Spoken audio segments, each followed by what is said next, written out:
I am a poet, one that just happens to write in a forest. My forest is the Rainbow Forest right here in South Charlotte, North Carolina.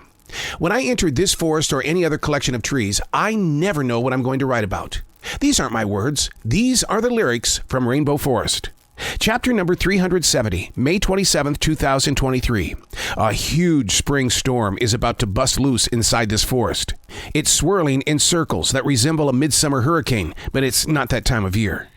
8:34 a.m. and my trees and other natural family members are barely lit by the hidden sun. I love how this collection of trees seems to lean into the potential of there being something that's going to go wrong, whereas the human being runs indoors and watches either through a window or on a smartphone app. In a matter of minutes, Jazzy and I are going to have to take our walk, on our normal forested trail to do nothing but observe and listen. The playful hawk had a great time with us yesterday, soaring low and beside us for several minutes. A total show-off this hawk is. He knows of my passion for this lay of land and its amazing energy. Belonging to its circle of presence is a journey that is consistently growing. It's not my job to control the behavior of this forest. I am only a poet in a forest. To be in this place is a moment. That's all it is a moment. I spent some time recently with Scott Valentine. He's an actor, and he's got a brand new production company that's going to put more independent movies and different programs on your flat screen TV. But we began talking about how he wants to move to the Carolinas. Of course, I had to talk about this forest, the owls, the deer, the lake, the smooth stream. And he had no idea that this even existed.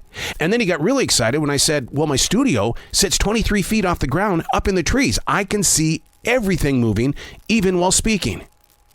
I love sharing the energy of this forest. And the reason being is because somewhere in your own personal life, you've got a favorite place.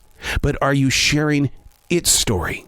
Or is it a moment where you just want to keep it to yourself, where you can run off and hide? But it's more fun when you can share the experiences. If you can find that place, then you know that you're home. You know that you're in the right moment. And from that place, things will grow. And it has to include the stories.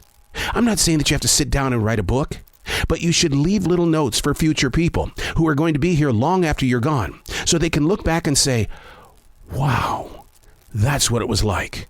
See, that's how I found the love for this forest. I read it in a book way back in the early part of the 1940s, what this lay of land really was.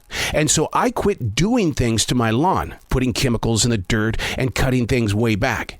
And once I did, everything that was in that book that spoke of the wild roses, the wild grapes, and all of the beauty of this land reappeared. And once I did that, the animals came home. Find your forest. Find your city street. Find that place where you know that you want to grow. I'm Errol. These are not my words. These are the lyrics from Rainbow Forest.